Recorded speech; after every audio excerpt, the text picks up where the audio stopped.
আল্লাহ বলে যুবক তুমি যদি পাহাড় সমান তুমি গুনাহ করো রে যুবক, আমি আল্লাহর কাছে আও গভীর রজনীতে তুমি যদি কাঁদতে পারো, চোখের পানি বেলা যদি কাঁদতে পারো গো যুবক, আল্লাহ বলে যুবক টেনশন করার কোনো কারণ নাই।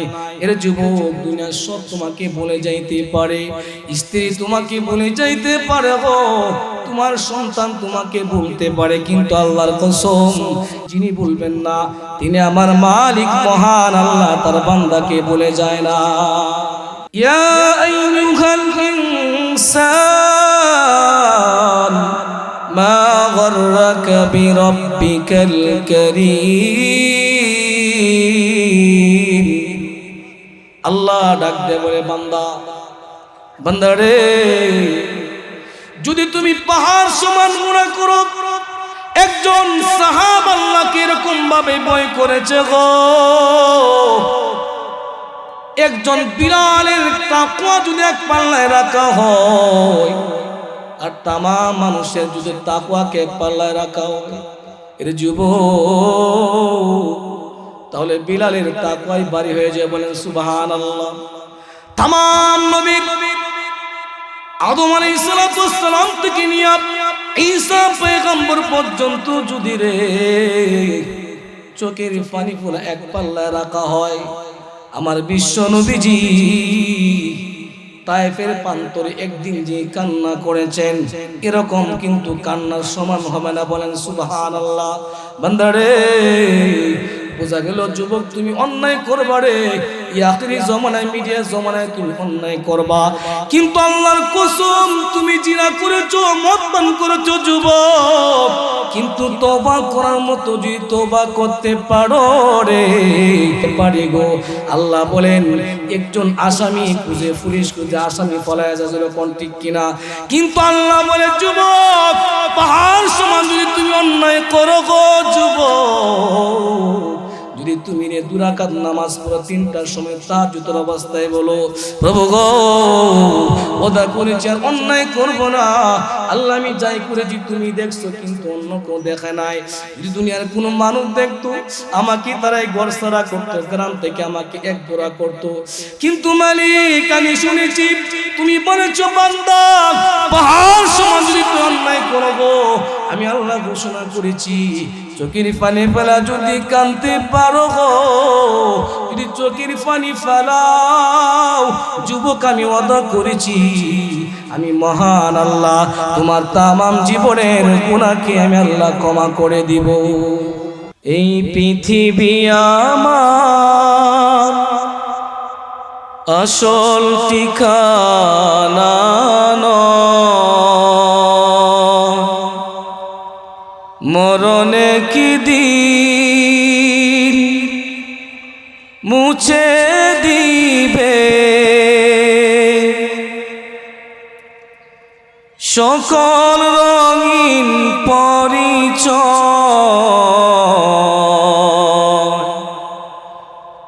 এই দুনিয়ায় আমার আসল ঠিকানা নয়, মরণে কি দিন মুছে দিবে সকল রঙিন পরিচয়, এই দুনিয়ায় আমার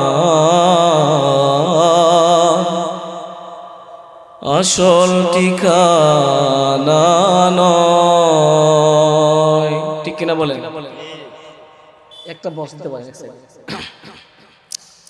আল্লাহ পাকে শুকরিয়া আদায় করি যে আল্লাহ তাআলা আমাদেরকে ঐতিহ্যবাহী আল ইত্তেহাদ তাফসীরুল কোরআন পরিষদ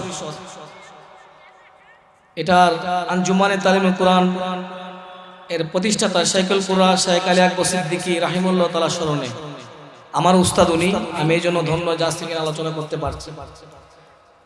মোহতারাম হাজির, সময় একদম শর্ট, অল্প সময় কিছু কথা বলবো। আমার আলোচনাগুলো আপনারা বুঝতেছেন কিনা বলেন? কথা বোঝা যায় ক্লিয়ার? শর্ট করে কথা বলবো, সময় কম। আজকের সেই মাহফিলের ইন্তেজামিয়া কমিটি শ্রদ্ধাভাজন সভাপতি সাহেব সকলকে যারা আজাইম করেছেন আল্লাহ পাক তাদের হায়াতে বরকত দিন, বলেন আমিন। আল্লাহ বলেন এই আসমান কে বানাইছেন বলেন? জমিন। আল্লাহ বলেন আলাম নাজআল লাহু আইনাইন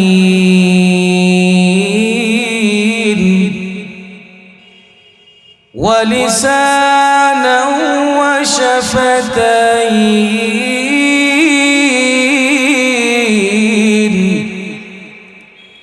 আল্লাহ ঘোষণা করে জানা দিছে বান্দারে আমি আল্লাহ চক্ষু দিলাম, জবান দিলাম। এর যুবক এই জবান কিন্তু তোমার বাবাও দেয় নাই, মাও দেয় নাই, যেরকম ঠিক কিনা বান্দারে? এই জবান আমি আল্লাহ দান করেছি, এই আসমানকে আমি আল্লাহ বানিয়েছি। মহান আল্লাহ ঘোষণা করে যুবক রে আমি আল্লাহ তাআলা এত সুন্দর আসমানকে বানাইলাম। কেন বানাইলাম? আমি আল্লাহ আসমানকে বানাইলাম বান্দা তোর গোলামি করার জন্য। আমি আল্লাহ জমিনকে বানাইলাম এর যুবক এই জমিনকে বানাইলাম বান্দা তোর গোলামি করার জন্য। আমি আল্লাহ তাআলা আকাশকে বানাইলাম তোর গোলামি করার জন্য। আমি আল্লাহ তাআলা গরু ছাগলকে বানা দিলাম তোর গোলামি করার জন্য। আমি আল্লাহ তাআলা চন্দ্রকে বানাইলাম বান্দারে তোর গোলামি করার জন্য। অর্থাৎ তামাম কুল কায়নাতকে বানায় দিলাম বান্দা তোর গোলামি করার জন্য।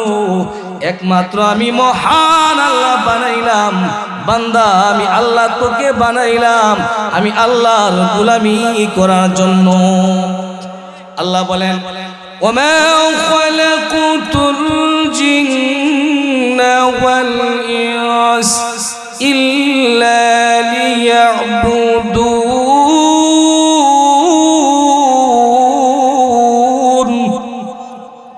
আল্লাহ ডাক দেয়া বলে যুবক রে তুমি শুনো বান্দারে এই আসমান জমিনকে বানাইলাম কেন? আমি আল্লাহ তাআলা বানাইলাম, আমি আল্লাহ বানাইছি তোমাদের জন্য। तमाम মাখলুকাতকে বানাইলাম কেন বানাইলাম রে বান্দা? আমি আল্লাহর গোলামি করার জন্য।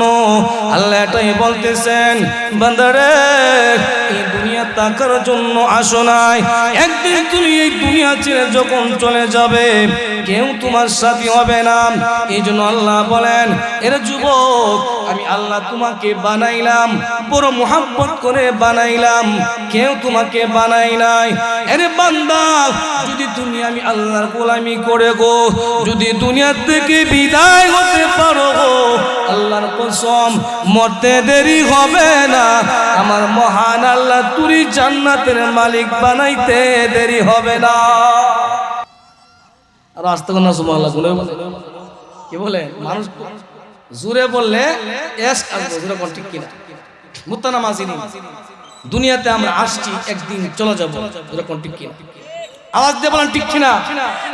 আল্লাহ বলে বান্দা যুবক যৌবন তোমাকে দুখাই ফেলাইছে। যুবক কত যুবককেই তো গুরুস্থানে এক থাবা দিয়া কত যুবক কবরে চলে গেছে, জোরে কোন ঠিক কিনা? এই সুন্দর বডি চেহারা থাকবে না, সব একদিন মাটি খেয়ে ফেলবে, জোরে কোন ঠিক কিনা?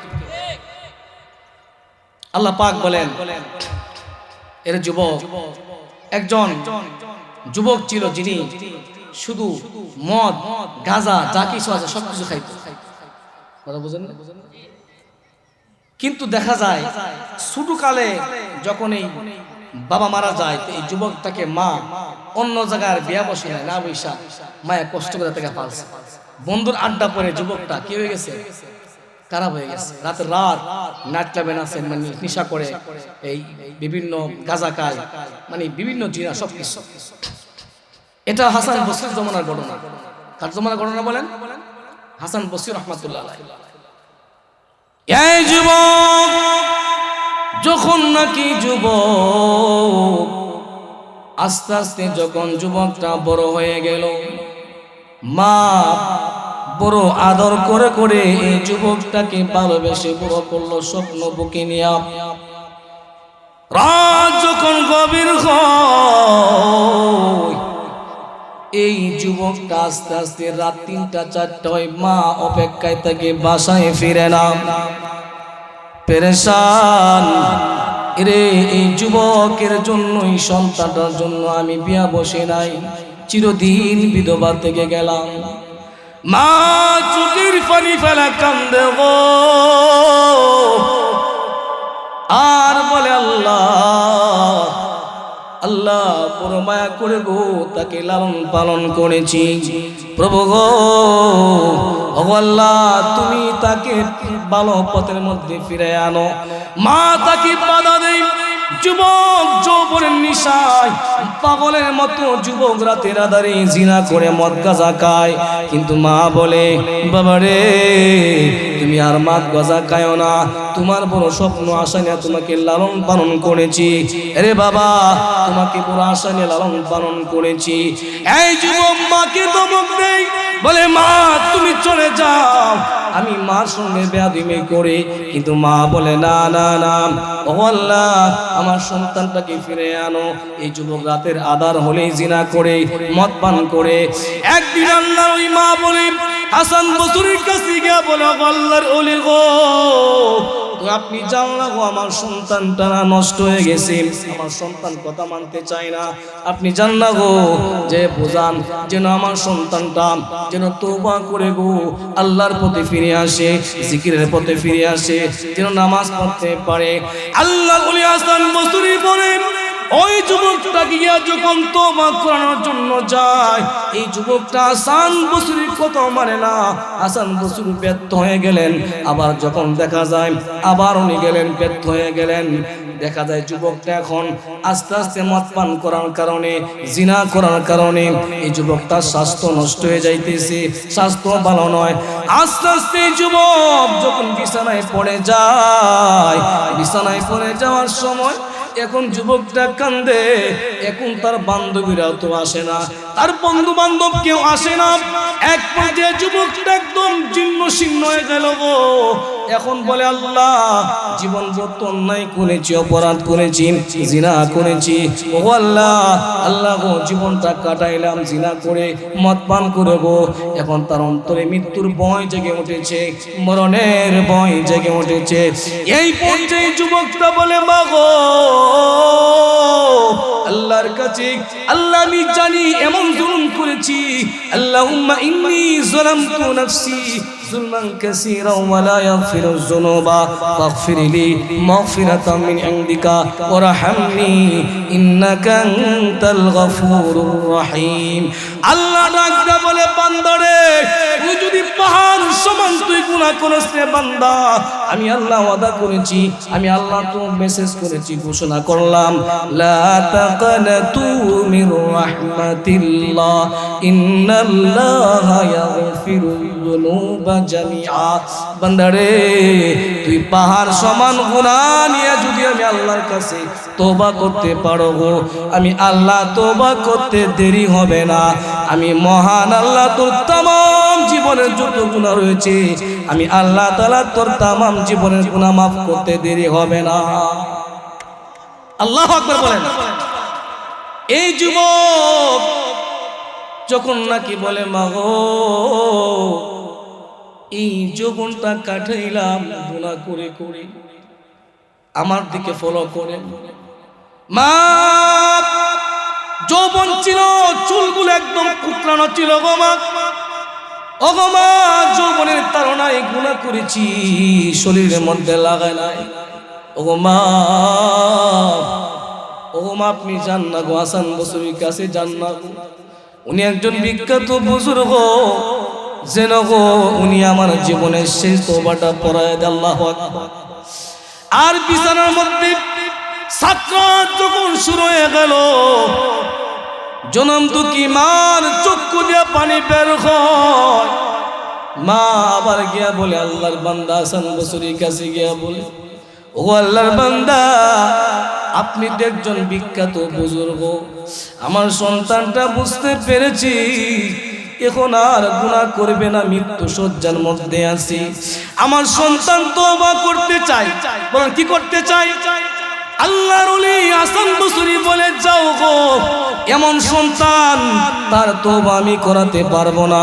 সে তো ওয়াদা করেছিল, অনেকবার বুঝাইলাম, কিন্তু না না না, সে তওবা তো দূরের কথা, আমার পক্ষে যাওয়া সম্ভব হবে না।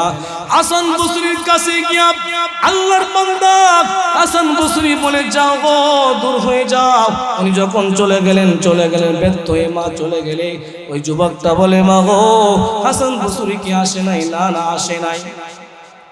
এই যুবকটা কান্দের বলে, মা গো, আমি জানি আমি পাপিষ্ঠ, জুলুম করেছি গো মা। ও গো মা, জানি আমি জুলুম করেছি। মা গো, আমি যখন দুনিয়ার থেকে বিদায় হয়ে যাব গো মা, আপনি একটা দুইটা কাজ করবেন। কয়টা কাজ বলেন? এই ওয়াজটা করে আমি বয়ান শেষ করব সংক্ষিপ্ত সময়। আমার দুইটা ওসিয়ত করলাম গো মা, আমি যখন দুনিয়ার থেকে বিদায় হয়ে যাব গো, ও গো মা, আপনি এক কাজ করবেন। এক নম্বর, আমি মৃত্যুবরণ করার পরে পঞ্চায়েতের গুরুস্থান আমার লাশটাকে দাফন করবেন না। কেন গো মা? আমি এমন জুলুম করেছি। যুগশ্রেষ্ঠ বুজুর্গ হাসান বসরি উনিও বলে, আমার তওবা করাবে না। এমনকি দুই নম্বর গো মা, আমি যখন দুনিয়া থেকে বিদায় হয়ে যাব গো মা, আপনি আরেকটা কাজ করবেন গো মা।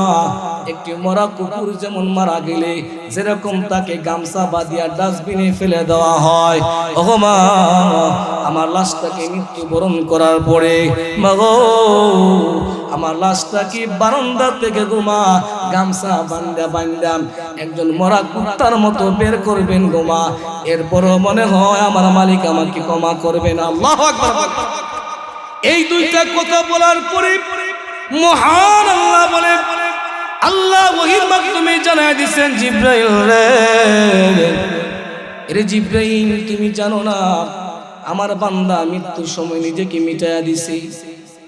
এমন ভাবে নিজেকে মিটাইয়া দিছেন, এমন ভাবে তওবা করলো, যাও না আমার একজন।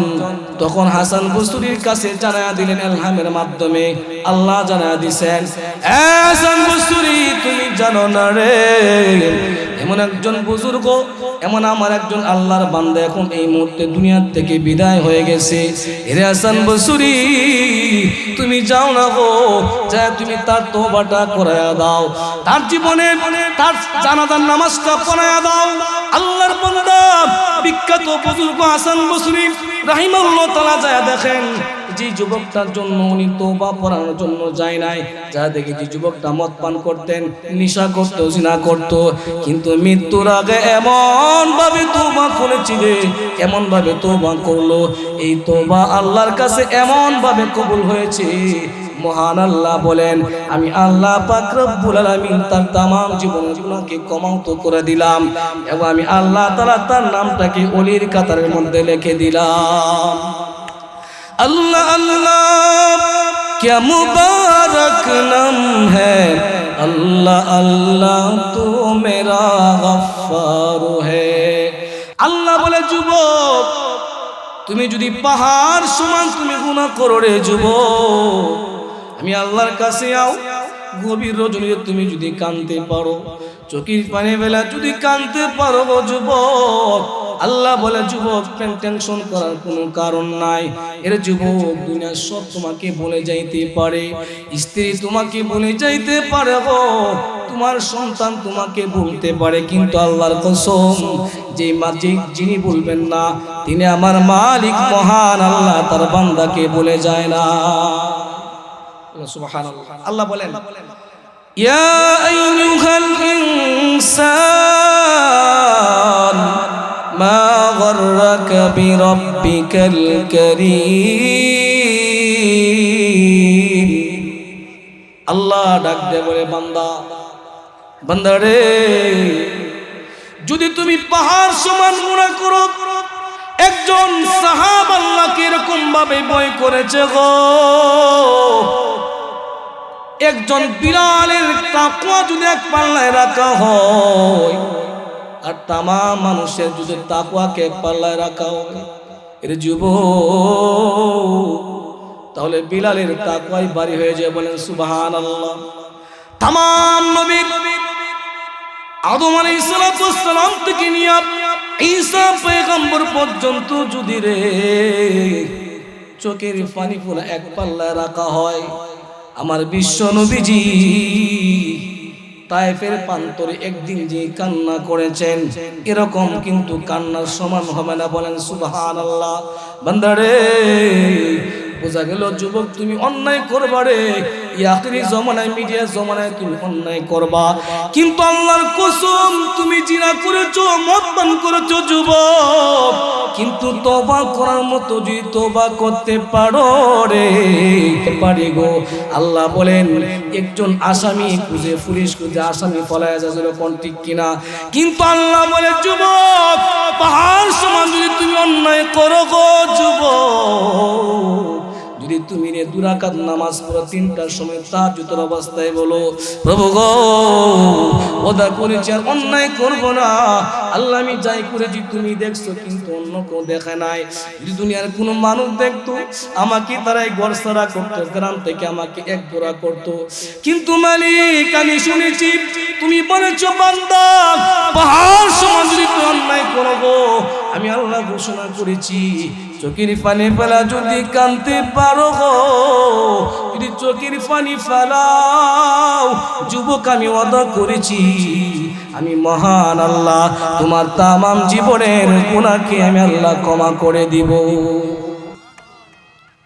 যেরকম ঠিক কিনা? এটা যুবক বলা যায় না কোন দিন যে আমার জীবনের মৃত্যুর এলান চলে আসে। যেরকম ঠিক কিনা? আওয়াজ দিয়ে বলে মসজিদের মাইকে এলান হয়ে যাবে, আসে এমন যুবক আজকে পৃথিবীর থেকে বিদায় হয়ে গেছে। আরে মানুষ তো বলবে কালকে তো যুবকটা ছিল, আজকে কোথায় চলে গেল, কালকে একসাথে চা খেলাম।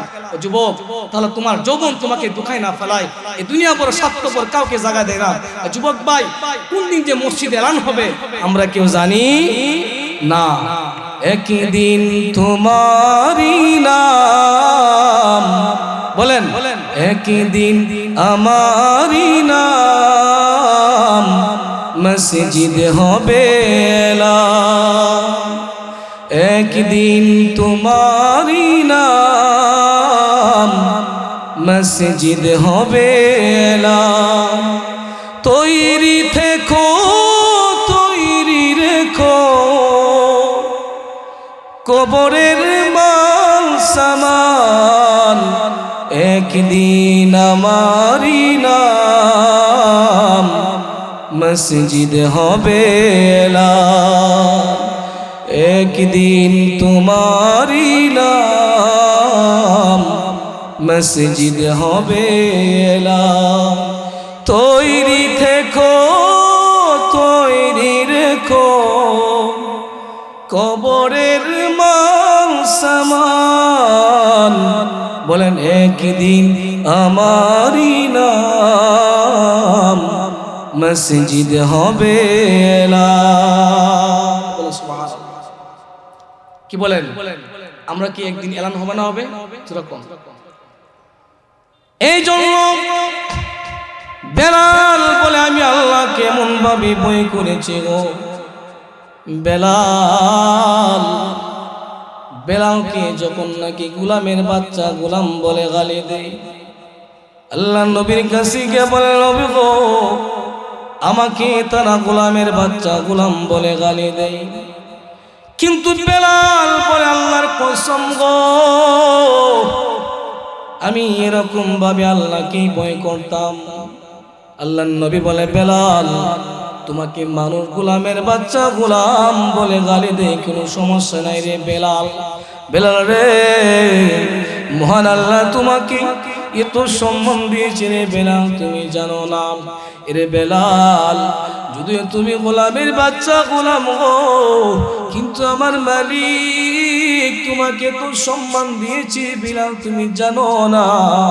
এরে বেলাল তুমি জানো না আমি নবী যখন জান্নাতে যাব রে বেলাল, আমি জান্নাতে যাওয়ার সময় বেলাল রে তুমি জানো না তুমি আমি উটের মধ্যে থাকবো রে বেলাল তুমি জানো না, এবং উটের লাগাম ধরে ধরে গো বেলাল তুমি আমার আগে আগে জান্নাতে চলে যাবে। আল্লাহু আল্লাহ। বেলাল একজন সাহাবার কুম্বাই আল্লাহকে বই করতো গো, আর তারা কান্তর বলতো প্রভু গো আল্লাহ আর অন্যায় করবো না। এরে ভাই, কাল কঠিন কিয়ামতের দিন সন্তান বাবাকে চিনবে না, স্ত্রী স্বামীকে চিনবে না। এরে যুবক, এখনো কি তোমার সময় হয় নাই? এই ভূমিকম্প হইছে, মানুষ মানুষকে চিনে না, সন্তানকে বাবা পলায়ন হয়ে গেছে। বান্দারে তুমি জানো না রে, এই দুনিয়াতে কেউ তোমার আপন নয়। তুমি যখন দুনিয়া থেকে বিদায় হয়ে যাবে রে যুবক, কেউ তোমার সঙ্গে সাথী হবে না। তোমাকে যখন কবরস্থ করা হবে রে যুবক, তখন কিন্তু তুমি কল্পনা করো কাফনটা পরায়া দিব। আরে যুবক, তোমার সাথে কেউ হবে না, একমাত্র আল্লাহ বলেন আমি আল্লাহ দুনিয়া থেকে নিয়ে আমি কিয়ামত পর্যন্ত তোর সাথী হয়ে গেলাম। লা তাহাজান ইন্নাল্লাহ মানা। বান্দারে পেরেশান তুমি হইও না, এই বাচ্চা তোমার জীবনে তোমার চিরসাথী নয়। সবাই তোমাকে বলবে, আল্লাহ ডাকতে বলে যুবক আমি আল্লাহ তোমাকে বলবো না। তুমি যদি কাটি মনে তওবা করতে পারো গো, আমি আল্লাহ ওয়াদা করেছি, আমি আল্লাহ ঘোষণা করেছি, আমার পদ্ধতি পায়ে সেজদা করতে দেরি হবে না। আমি আল্লাহ তোমার तमाम জীবনের গুনাহ মাফ করতে দেরি হবে না। কি বলেন যুবক? রাতের আধারে গুনাহ করছে আর বলছে আল্লাহ আমি গুনাহ করছি, কেউ দেখছে না। দেখছে কে বলেন? কে দেখছে? চিৎকার কে দেখছে বলেন? আল্লাহ দেখেছেন। তাহলে যুবক, তোমার এই যৌবন থাকবে না, এই লাশ সময় সুন্দর লাবণ্যময় চেহারা একদিন নষ্ট হয়ে যাবে। ও যুবতী বোন, বেপরদা করতেছে, একদিন তোমার সেই চুলগুলো নষ্ট হয়ে যাবে, কবরের চেয়ে পোকামাকড়ে খাদ্য হয়ে যাবে। এই জন্য আমি মেসেজ করতে চাই আপনাদের পূর্ণ কোহরে, ও যুবক এখনো সময় আছে, সব বাদ দিয়ে চলে আসো তাফসীর মাহফিলে, এসে নিজের হৃদয়টাকে শীতল করো, অশ্বসিক্ত নয়নে আল্লাহর ভয়ে যেন চোখ দিয়ে পানি বের হয়, আর বলো আল্লাহ আমি আর গুনাহ করব না। ঠিক কিনা বলো? একজন মা 10 মাস 2 দিন মা যখন গর্ভ ধারণ করলো, এই মা যখন দেখবেন আপনি যখন বিদেশ যাবেন, বিদেশ থেকে আসবেন, আপনার বউ ঘুমায় গেছে, সন্তান ঘুমায় গেছে, এর যুবক সন্তানও ঘুমায় গেছে, কিন্তু হঠাৎ করে যুবকটা যখন বাসায় ফিরা থেকে একটা দরজা খোলা। উনি হচ্ছে মা, যে মা দুপুরে কান্দার বলে প্রভু গো আমার সন্তানকে ফিরাইয়া দেন। আল্লাহ গো, যা দেখে সবাই ঘুমায় যায়, কিন্তু বৃদ্ধ মা ঘুমায় না। এই মা তো 10 মাস 2 দিন গর্ভ রাখার কারণে যদি এই মা যদি এত মায়া হয়, তাহলে যে আল্লাহ আপনাকে বানাইছে, আল্লাহ বলেন বান্দারে এই মা তো তোকে বানাই নাই, এই চোখ আমি দিলাম, এই জবান আমি দিলাম, এই আসমানকে বানাইলাম, জমিনকে বানাইলাম তোর গোলামি করার জন্য।